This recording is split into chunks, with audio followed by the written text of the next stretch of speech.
Well, good morning. It's good to be here. Why don't we stand together and come before our Lord this morning and offer him our praise.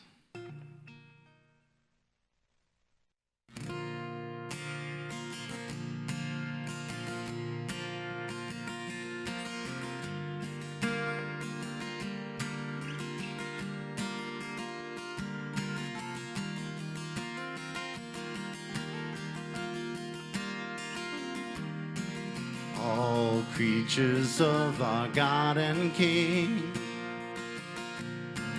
lift up your voice and with us sing. Oh, praise him, hallelujah.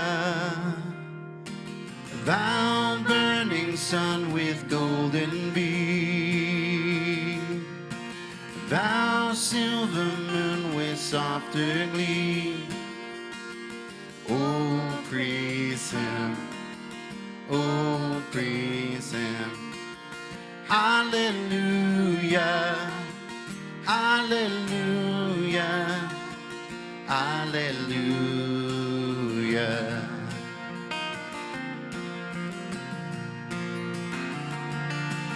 Thou rushing wind that art so strong, ye clouds that sail in heaven along. Oh, praise him, hallelujah. Thou rising morning, praise, rejoice. Ye lights of evening, find a voice. Oh, praise him, oh, praise him. Hallelujah, hallelujah, hallelujah.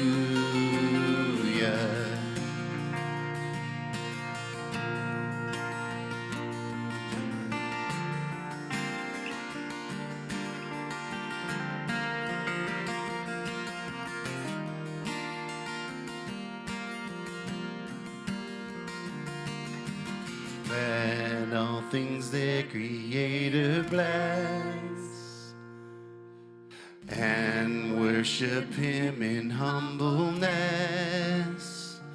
Oh, praise him, hallelujah.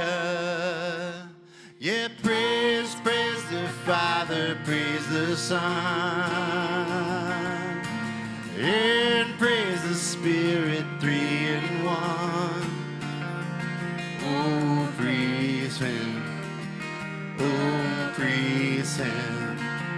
Hallelujah, hallelujah, hallelujah.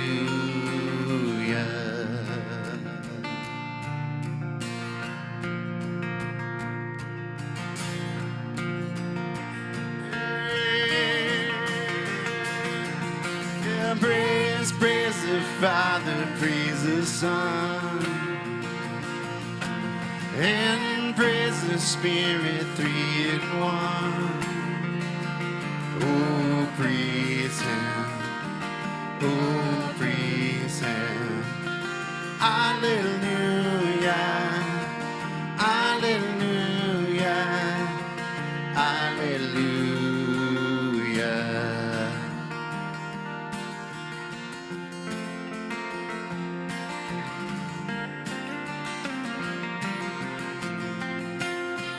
Oh, hallelujah, hallelujah, oh, hallelujah, hallelujah, oh, hallelujah, hallelujah, oh, hallelujah, hallelujah, hallelujah.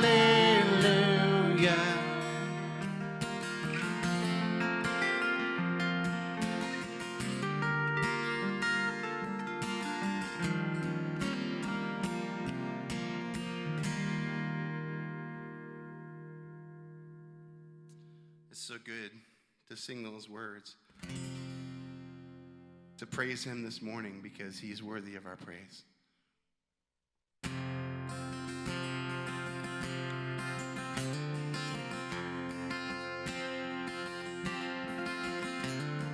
Well, I found the treasure and I found the prize, a well overflowing, the unending light.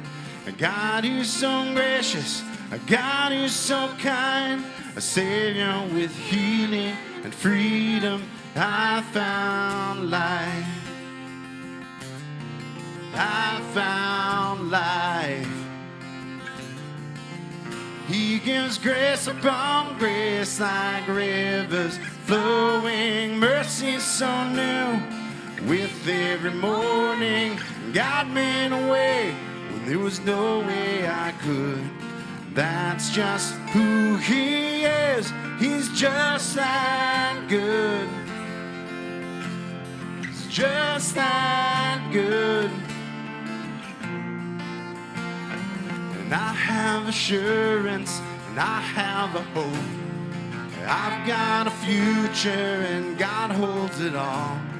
Well, I've got a story, a reason to sing, and all thanks to Jesus. Well, I am redeeming his grace upon grace like rivers flowing, mercy so new.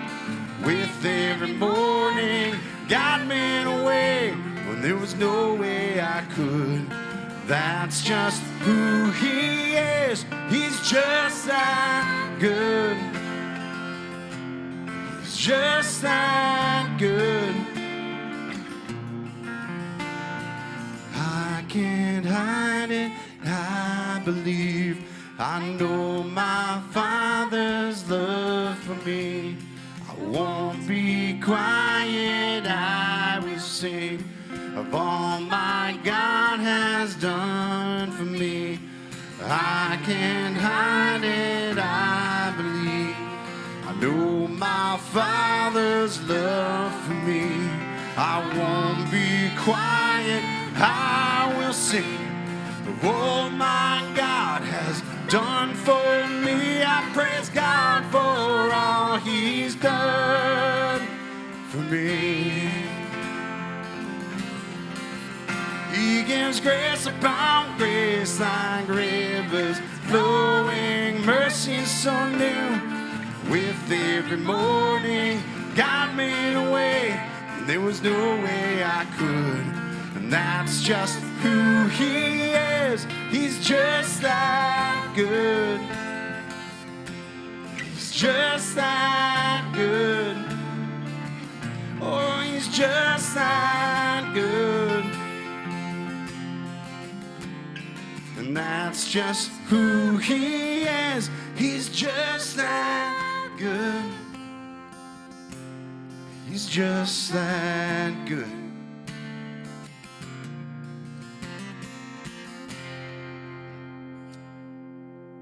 Yes, he is. Why don't you? Yes, that's right. Why don't you greet those around you in the joy of the Lord this morning? Hey, good morning. It's good to see everybody this morning.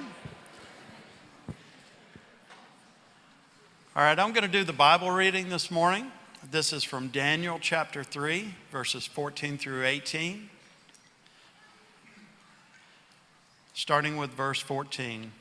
Nebuchadnezzar answered and said to them, "Is it true, O Shadrach, Meshach, and Abednego, that you do not serve my gods or worship the golden image that I have set up? Now if you are ready, when you hear the sound of the horn, pipe, lyre, trigon, harp, bagpipe, and every kind of music, to fall down and worship the image that I have made, well and good. But if you do not worship, you shall immediately be cast into a burning fiery furnace. And who is the God who will deliver you out of my hands?" Shadrach, Meshach, and Abednego answered and said to the king, "O Nebuchadnezzar, we have no need to answer you in this matter. If this be so, our God whom we serve is able to deliver us from the burning fiery furnace, and he will deliver us out of your hand, O king. But if not, be it known to you, O king, that we will not serve your gods or worship the golden image that you have set up.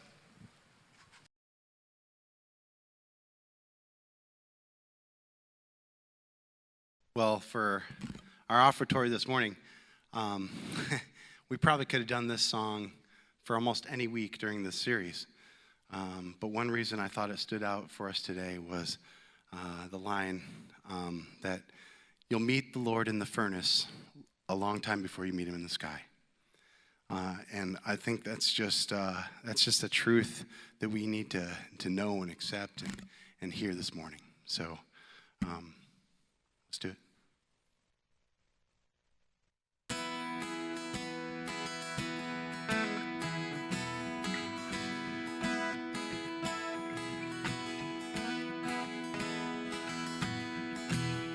Talking Daniel in the den of the lions, talking Jonah in the belly of a whale, talking three Hebrew children and they're standing in the furnace, a fiery furnace, but the fire didn't burn them.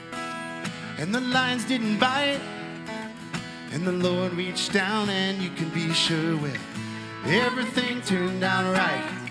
Oh, you'll meet the Lord in the furnace, long time before you meet him in the sky. And where you are ain't where you wish that you was, where your life ain't easy and the road is rough, but where you are is where he promised to be. From the ends of this world to every point of a need, talking Daniel in the den of the lions, talking Jonah in the belly of a whale, talking three Hebrew children and they're standing in a furnace, a fiery furnace, but the fire didn't burn them. And the lions didn't bite, and the Lord reached down, and you can be sure, well, everything turned out right. Oh, you meet the Lord in the furnace, long time before you meet him in the sky. Meet him in your time of trial, meet him in your hour of prayer. You can reach out and I'll bet that you'll find that he's right there where you are, however grim it may seem. This is real life, baby. This ain't no Hollywood dream. And where you are, no matter what you may face, you're gonna find out real soon what they mean when they say, talking Daniel in the den of the lions, talking Jonah in the belly of a whale, talking three Hebrew children and they're standing in the furnace, a fiery furnace, but the fire didn't burn them. And the lions didn't bite, and the Lord reached down, and you can be sure, well, everything turned out right. Oh, you meet the Lord in the furnace, long time before you meet him in the sky. Meet him in your time of trial, meet him in your hour of prayer. You can reach out and I'll bet that you'll find that he's there, and the fire won't burn you, and the lions won't bite, and the Lord will reach down, and you can be sure, well, everything will turn out all right. Oh, you'll meet the Lord in the furnace, long time before you meet him in the sky. And you'll meet him in the sky.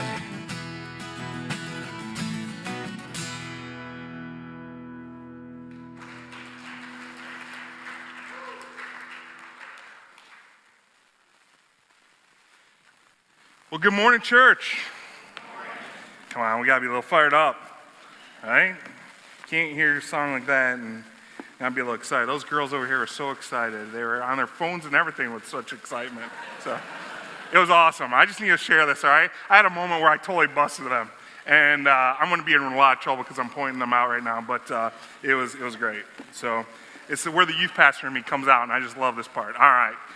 Love you, girls. I know, it's just one of you, but your parents are watching, so I'll be quiet.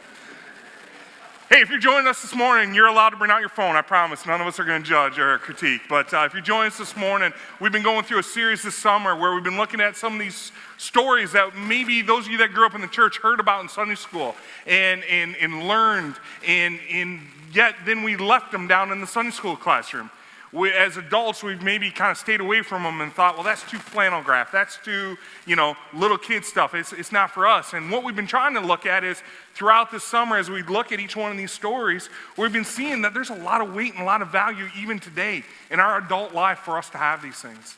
And this morning is certainly one of those situations. This morning's story is a story that was a personal favorite for mine because I had a Sunday school teacher that every time that they taught this class or this lesson, they want to, enforce the gold. And so they bring in these gold-plated coins or gold-covered coins that was actually chocolate. And if you know me at all, you know food and especially sweets and I go hand in hand.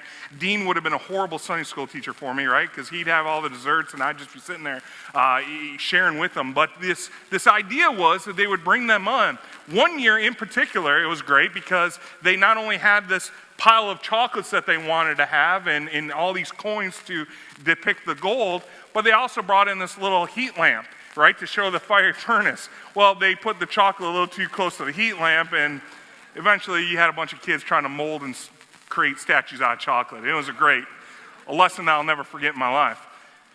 But here's the point this morning. This morning's story is much more than just a Sunday school lesson. This morning's story is much more than just a story. Because this morning, God shows something and reveals something to us that so many of us desperately need to hear. So many of us desperately need to carry with us.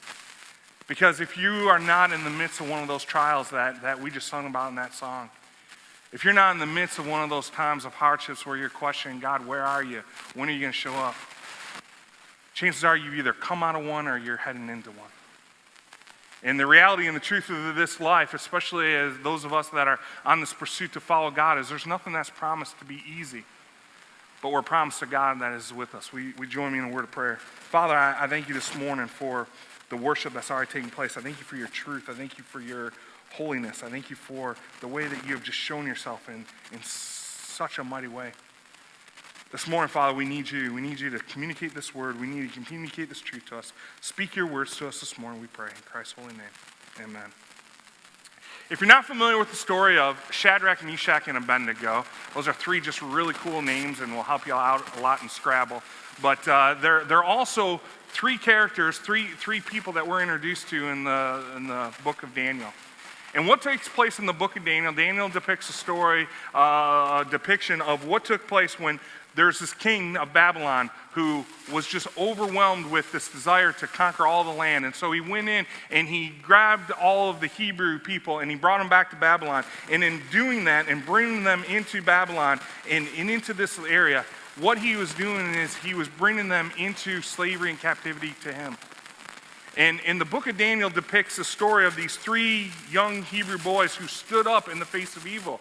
And a lot of times when we hear the story of Shadrach, Meshach, and Abednego, that's the story that we hear. Coming from me. I thought it was loud. Did you guys miss my jokes in at the beginning? That's why you weren't laughing? All right. Now it's much funnier. Okay. The story of Shadrach, Meshach, and Abednego is a story about three young boys who come into a land and they're faced with evil. And how do they respond in the face of evil? How do they respond in the face of adversity? And when we come into these times of adversity, we often use Shadrach, Meshach, and Abednego as this poster of saying, look it, if you take a stand for what's true and what's right, good things will happen.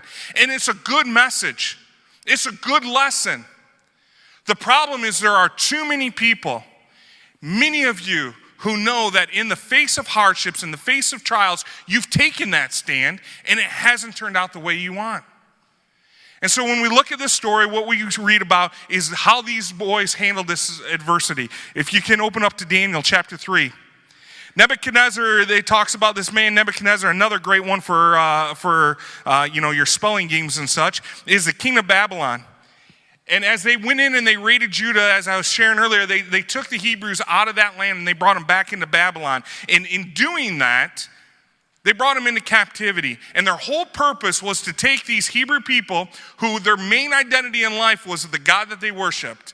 Remember that. Anytime in the Old Testament we're talking about the Hebrews, the first thing that we should associate with them is not their government, is not their armies, is not their wealth, is not their land.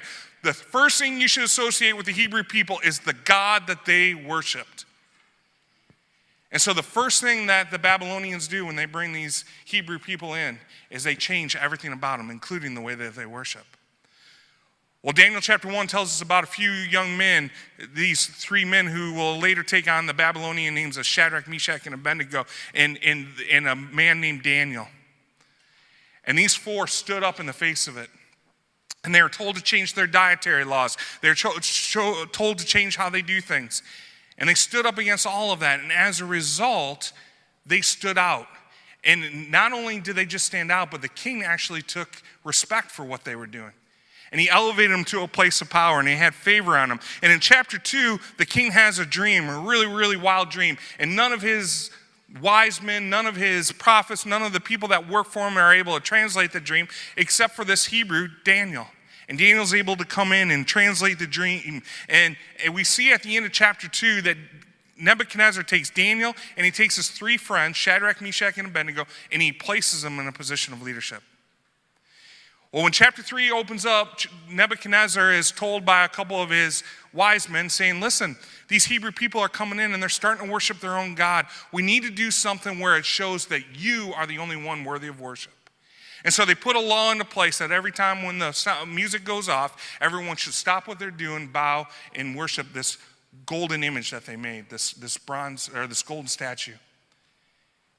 And so the music goes off, everybody stops what they're doing, they bow, except for these Hebrew boys. And the Bible goes to great lengths to point out that Shadrach, Meshach, and Abednego refused to bow. They refused to obey the law that's going. And these same wise men who told King Nebuchadnezzar to put the law into place went back and told them, these guys aren't doing it. These guys that you put into power. And so they're brought back in again. And we pick up the story where our scripture reading was in verse 16. And what I need you to understand and what's taking place at this time is you have 3 men who are taking a stand. They're taking a stand that's not popular. They're taking a stand that goes against the wisdom of others. They're taking a stand that goes against what everyone else around them is doing. But they're not doing it for fame. They're not doing it for social media. They're not doing it so that they can be blasted on the cover of the news. They're doing it because it's what's right. And as they take the stand, we read about what takes place to them. Start picking up the story in verse 16 of chapter 3. It says, Shadrach, Meshach, and Abednego answered this cry to the king. The king told them that if they do not bow, they're going to be thrown in this fiery furnace. And it says, O Nebuchadnezzar, we have no need to answer. We have no need to respond to you in this manner. It says in verse 17, if this be so, our God whom we serve is able to deliver us from the burning fiery furnace, and he will deliver us out of your hand, O king. The 3 men stand up to Nebuchadnezzar and they say to us, listen, we know what you want us to do. We know that you want us to bow down. We know that you want us to give in to what it is that you're asking. But we do not respond to you. We do not answer to you. They say, oh, King Nebuchadnezzar, you might be the one that's an authority here of this land, but we serve somebody that's of a greater authority. Now, one of the things that maybe we mistell in telling the story, or one of the things that rather we misrepresent in the telling of the story, is we make it sound like these 3 guys were fearless. They weren't afraid of Nebuchadnezzar. They weren't afraid of the fire furnace. And that's not necessarily true. Church, listen, there are a lot of things that we go through in life, and we face fear. And so maybe sometime in the back of your mind, you're telling yourself, I can't be afraid, I can't be afraid. But there's a lot of times God gives us fear because it keeps us from doing stupid things. That's a kid that wiped out on his bike a lot, right? We build those ramps and we think if I go down the hill at X amount of speed and I hit that right thing, I'll be Evel Knievel flying through the air. And all of a sudden fear kicks in and like, no, this isn't smart. But it also comes that way in decisions. It also comes that way when we sit in a road and we say, listen, I wonder what I have to do there. And there are times where we have to ask ourselves, is this fear a holy fear? Is this a righteous fear? This is a fear that comes from God that says, listen, A plus B is not going to equal C in this case. Stay away. Or we have to ask ourselves, is this a fear of man? Is this a fear of what people are going to think? Is this a fear of what will happen when I fail? See, these 3 men, I believe, had a fear, but it was a righteous fear. It was a recognizable fear by God because it was a fear of the God. And as they sat there and as they contemplated their decision, they looked at it and they says, we're not trying to draw attention to who we are. This isn't about us, but we cannot do what you ask. And if you throw us in that fiery furnace, we understand that's the option. I mean, as we just read in verse 17, it says, our God is able. Our God is able to rescue us. Church, I have to ask, how often do we recognize God's ability? Not his willingness, his ability. Sometimes we face situations and we go through hardships, and often I think we find ourselves and we question ourselves, is God able to do this? Is God able to change this? This morning in our study, we're looking at in the first hour, we were looking at Moses, and we're looking at God in Exodus 3 when God told Moses, you need to go and you need to go speak on my behalf to Pharaoh, and I'm going to use you, Moses. I'm going to use you to deliver my people out of Moses' hands, out of Pharaoh's hands. And Moses looks back at God and says, I can't do it. I don't speak so well. I got a stutter. Nobody will respect me. And he gives reason after reason after reason. And God, in response to every one of his excuses, shows miracle after miracle after miracle. And what essentially that it comes down to for Moses is God is saying, Moses, you can't do it, but I can. And I don't need you to be a great speaker. I don't need you to be the brightest crayon in the box. I don't need you to be the most popular leader. I need you to be faithful. And if you trust in me, Moses, I'm going to be able to do something amazing through you. And you would think after a speech like that, Moses looked right at God and say, all right, God, whatever you got, I'll do. But after all that, Moses looks right at God and says, no, I'm not going to do it. Why? Moses believed more in himself and in his disabilities and his handicaps than he did the power and strength of God. In many ways, what Moses was doing is looking at God and saying, God, you're not able. You're not able to do this. You're not able to carry this out. You're not able to go through it. I heard a message not too long ago by a man named Abdul Murray, and just ever since then, I've just been wrestling with this thought, and I've been thinking about my journey through youth ministry and what I experienced and what I saw and the patterns that were displayed through that. And one of the things that I recognized from when I was a kid, and I used to sit in youth group, and I used to sit in Sunday school lessons, and I'd hear people like myself talk and speak about the Bible and do those kind of things. The one question that kept coming through my mind over and over is this true? Is this book true? Is this book real? How do I know this is real? Give me some kind of proof. And so if there was some kind of archaeological discovery, if they discovered something, if they were to unplant, Noah's Ark, if they were able to do something, if they were able to dig up that whale that swallowed Jonah, if they were able to do something, then it would make me feel better about what I believe because I know then it's true. You know what? We don't question anymore, is this true? That question isn't asked very often. You know what's asked instead? Is this book good? Is it good? It talks about slavery. It talks about homosexuality. It talks about war. It talks about murder. It talks about some really bad stuff. Is this really a good book? Are these words good? And make no mistake, by asking those questions, is this true? Is this good? What we're ultimately asking is God real? Is God good? And I think our culture has shifted away, at least the voices have been minimized a little bit, those who question, is God real? Is God true? And we're more now concerned with, is God good? And the reason why we question it and the reason why we wrestle with this so strongly is because we look at the evidence around us. We look at these fires that are taking place in Hawaii. We look at the brokenness in our own neighborhoods. We look at the hurt and the pain in our own living room.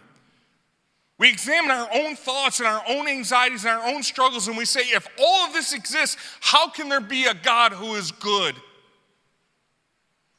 And the reason we get to these struggles and the reason that we get to these places is because we stop looking at God and more look at ourselves. There can't be a God that's good because I'm not good. There can't be a God that can do these things because I can't do these things. There can't be a God that makes miracles because I've never experienced a miracle. And so because faith and because our relationship with God is all seen through our vision and through our eyes, we begin to question. When I was, again, I apologize for talking so much about youth ministry, but when I was in youth pastor for so many years, I'd have parents that come in and say, you gotta help me, you gotta help me. My kid's at home and they're questioning the existence of God. What do I do with this? And my first response was always, celebrate. Be excited. Because every one of us that's on this path of following God, every one of us that's on this journey, certainly myself, we go through times where we question, is this real? Is God really who he says he is? And we would much rather the youth question it when they're surrounded by godly parents, when they're surrounded by a church that will pour into them, than sitting in some philosophy classroom at some secular university and they ask, is God true? And the professor comes back and says, he's not. And not only is he not true, he's not good. There is no truth in this world. There is no goodness in this world. And all of a sudden, our young people and our youth are filled with lies. We've all bit into those lies at some point. And so this struggle and this problem of asking, is God true? It leads into a question of asking, really, is God good? We miss what the psalmist said in Psalm 34. Verse 8 says, taste and see that the Lord is good. Church, those words that the psalmist wrote, taste and see that the Lord is good. It's not just an invitation to know God is good. It's an invitation to experience God is good. How many of you can testify this morning, you know because you've experienced God is good? We've experienced it in our lives.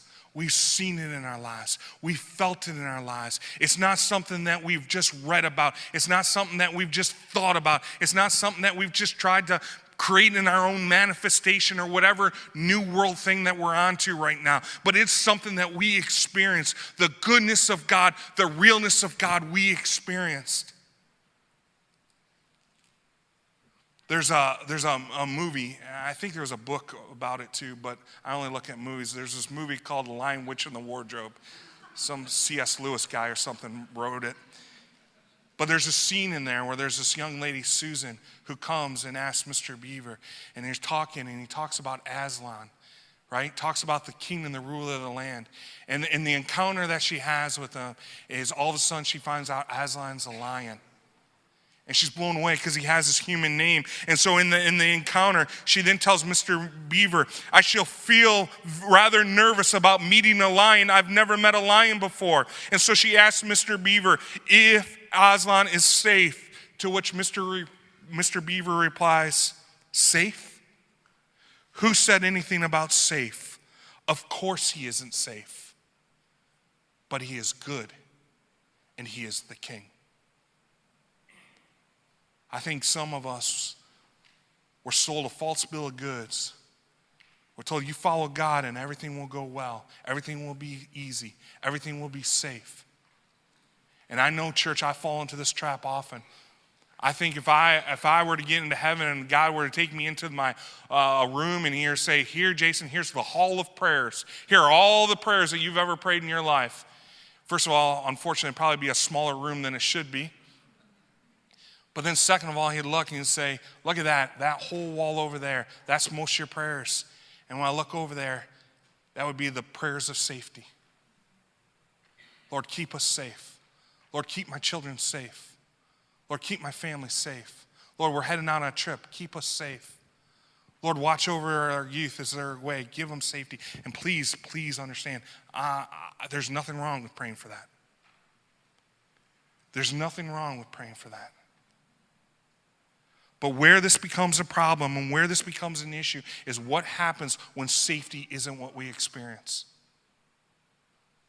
The great battle in history that took place at Dunkirk was a battle that was going on. And in this time, thousands of British civilians were getting ready to sail across the British channels, and they were going to try to rescue the British army from the besiege of the Nazis, and all this is going on. And in June of 1940, their backs were up against the wall, and they were not optimistic about what was going on, and they were not optimistic about their chances. And so morale was down, and things were low. And as you read reports and accounts of what took place there, these British soldiers knew that they were marching to their death, and there was despair, and there was gloom. And then all of a sudden, across the wire came a message.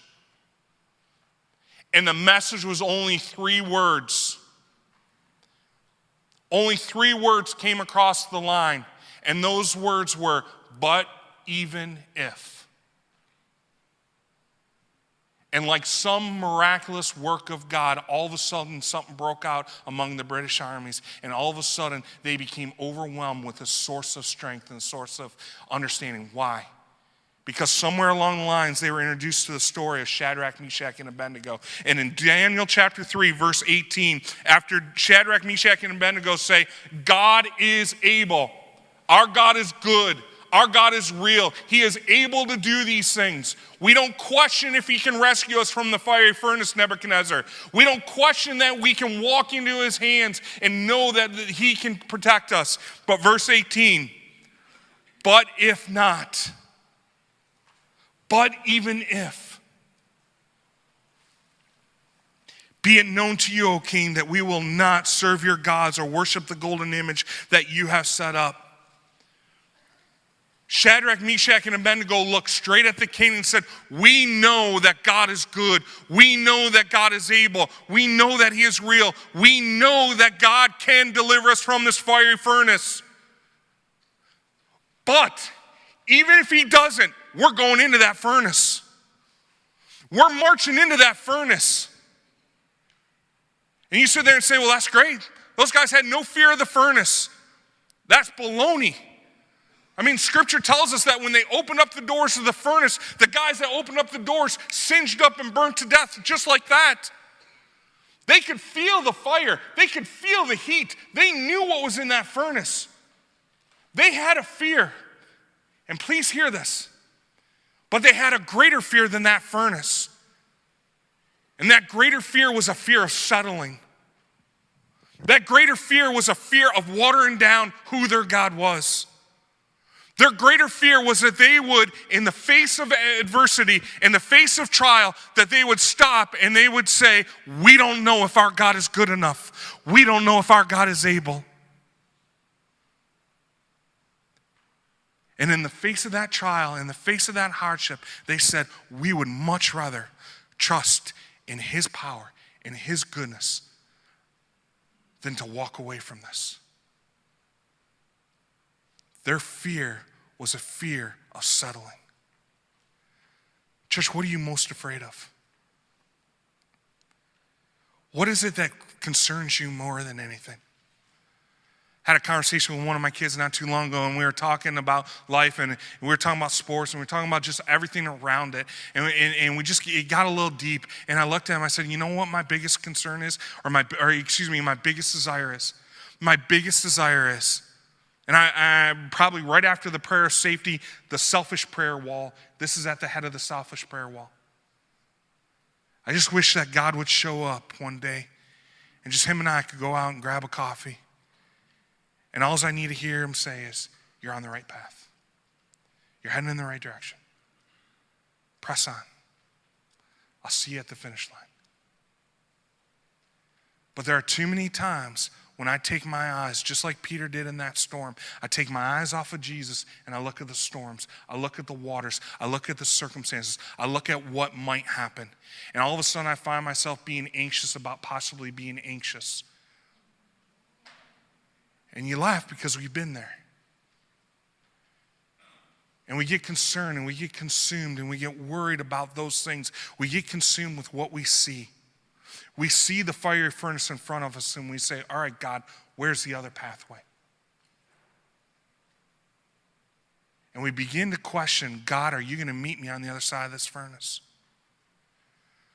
There have been some precious, precious saints in my life, some precious dear people who have prayed for dear loved ones to be healed.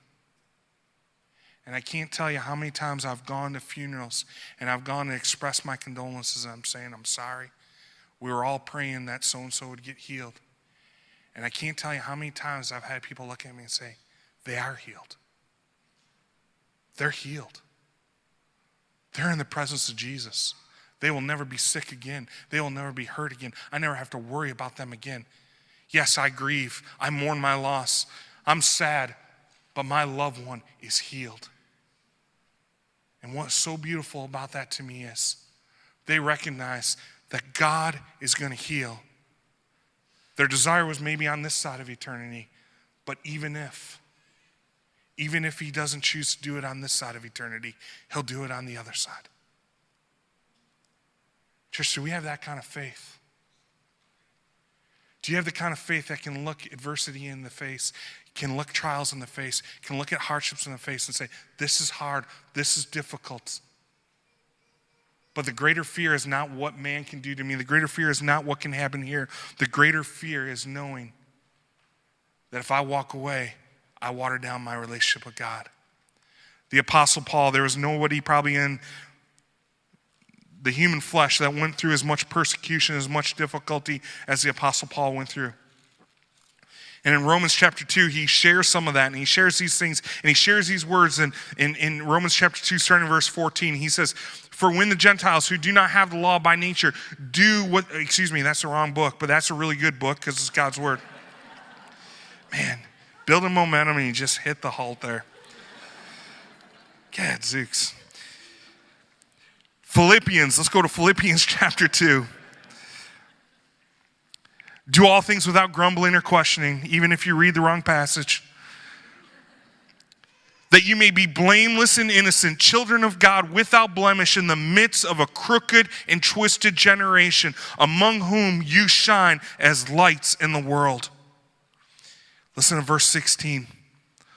Holding fast to the word of life, so that in the day of Christ I may be proud that I did not run in vain or labor in vain. Church, you want to know the biggest thing I think we need to fear? Is living an empty life. Living a life that didn't matter. Living a life that didn't take on adversity. Living a life that didn't look at trials and say, God is good. Paul's biggest concern, Paul's biggest problem is that he did not want to live a life that was in vain. He was proud of the fact that he did not live his life in vain. That's why he says later in 2 Timothy, for I am already being poured out as a drink offering, and the time of my departure has come. He says, I don't want to live my life in vain. I want to live my life for purpose. I want to live my life for the gospel. I want to live my life so that when other people see it, amidst the backdrop of adversity, amidst the backdrop of trials, amidst the backdrop of all the horrible things in our world, I want them to see God's glory shine through me, not because of who I am, but because of who he is. And that's what Paul says, I want my life to count for. And then he says these words in verse 17, but even if I am able to be poured out as a drink offering upon the sacrificial offering of your faith, I am glad and rejoice with you all. Paul says, I'll face these trials, I'll face these hardships, I'll face these battles. And if it ends up with my life being poured out, my life being lost, it's all for the glory and fame of God. Can you say that? Shadrach, Meshach, and Abednego, they weren't afraid of the furnace. They weren't afraid of the fire. Shadrach, Meshach, and Abednego were afraid that one day that they would stand before their creator, their maker, and they would say, we wasted our life. We wasted an opportunity. We wasted a trial. Church, please, I in no way want to be accused or be heard of saying that we can minimize trials. We can minimize hardships. They are hard. They are difficult. They are a struggle. And we pray that we can be rescued out of that furnace like the three men were. We pray that we can meet with Jesus. He can deliver us from that. But the question is this morning, but even if God doesn't do that, are you still willing to step into that furnace? Are you still willing to face that trial? Shadrach, Meshach, and Abednego, they lived for something greater than life. They lived for Jesus. This morning, I want to challenge you to think about these trials that maybe you're facing in your life. Trials maybe you're currently in, trials you've come out of, or if you're in a time of peace right now, you know trials that are about to come. And even in the midst of the storm, even in the midst of the battle, can you still say, God is good?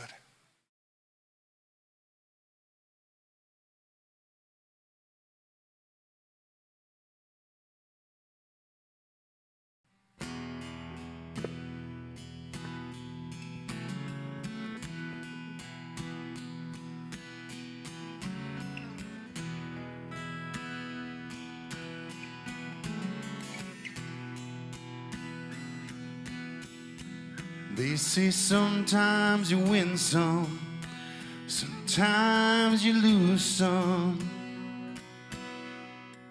And right now I'm losing bad. I've stood on the stage night after night, reminding the broken it'll be alright. But right now, oh, right now I just can't. It's easy to sing when there's nothing to bring me down. But what will I say when I'm held to the flame like I am right now? Well, I know you're able and I know you can save through the fire with your mighty hand. But even if you don't, my hope is you alone.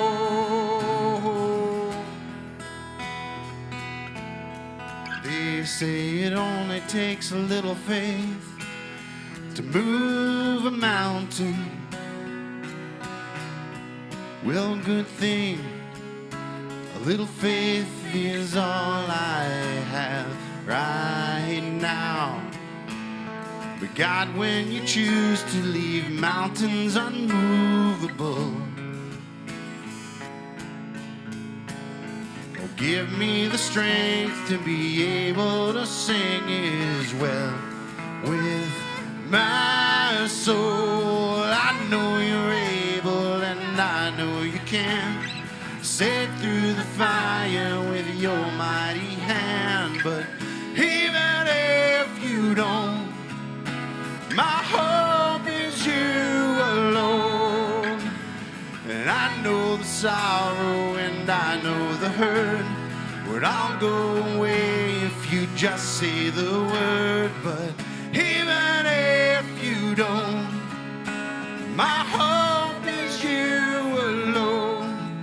You've been faithful, you've been good all of my days. Jesus, I will cling to you, come what may, 'cause I know you're able, I know you can. Oh, I know you're able, and I know you can sail through the fire with your mighty hand. But even if you don't, my hope is you alone. And I know sorrow and I know the hurt would all go away if you just say the word. But even if you don't, my hope is you alone.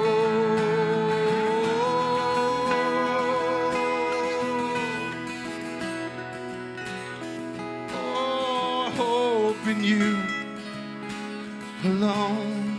Oh, it is well with my soul. It is well, it is well with my soul. Church, many of you are dealing with that hardship. Many of you are dealing with that trial. You're dealing with that furnace in your life, and you just don't know what the outcome will be. And unfortunately, we can't tell you what that outcome will be except for this. God is good. God is faithful. The promises that we find in Scripture, the promises of Romans 8:28, the promises of Jeremiah 29:11, the promises that say that for God's children, for those that seek after Him, it ends good, are real promises. In this world, in this life, we may face many trials and hardships, but we can take heart, for Christ has overcome. That's why Paul was able to say these words. He says, my eager expectation and hope is that I will not be ashamed, but with full courage now, as always, that Christ will be honored and glorified in my body, whether by life or by death. For to me, to live is Christ, and to die is gain. Is God safe? But He's good. Let's pray. Father, we come before you this morning and we acknowledge the fact that in this life we're going to face these trials, we're going to face these troubles, we're going to face these hurts and these difficulties. But Lord, you haven't abandoned them to us. You haven't abandoned us over to these trials. You haven't abandoned us over to these hardships. Lord, even in the midst of these hardships, even in the midst of the fiery furnace, you show up and you stand in the flame with us. You stand in there with us. Father, I pray for all of my friends here that as we go through life and as we face these trials, as we face these furnaces, as we face these circumstances, Father, may we see not just that you are true and that you are real, but that you are good. Lord, whether it's on this side of eternity or the other side, that we experience that deliverance and that rescue. Whether you give or you take, may we still choose to say, blessed be the name of the Lord. We pray this for our sake, for Christ's joy, and for your eternal glory. Amen.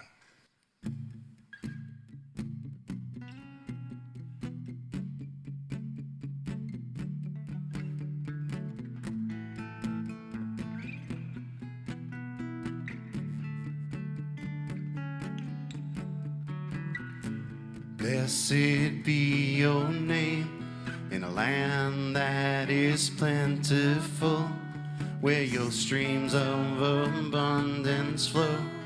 Blessed be your name.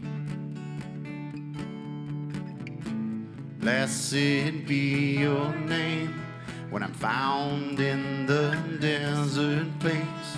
Though I walk through the wilderness, blessed be your name. Every blessing you pour out, I'll turn back to praise. When the darkness closes in, Lord, still I will say, blessed be the name of the Lord. Blessed be your name. Blessed be the name of the Lord. Blessed be your glorious name. Blessed be your name when the sun is shining down on me, when the world's all as it should be. Blessed be your name. Blessed be your name on the road marked with suffering, though there's pain in the offering. Blessed be your name. Every blessing you pour out, I'll turn back to praise. When the darkness closes in, Lord, still I will say, blessed be the name of the Lord. Blessed be your name. Blessed be the name of the Lord. Blessed be your glorious name. Give and take away. Give and take away. My heart will choose to say, Lord, blessed be your name. Oh, you give and take away. Oh, you give and take away. My heart will choose to say, Lord, blessed be your name. Blessed be the name of the Lord. Blessed be your name. Blessed be the name of the Lord. Blessed be your glorious name. Blessed be the name of the Lord. Blessed be your name. Blessed be the name of the Lord. Blessed be your glorious name.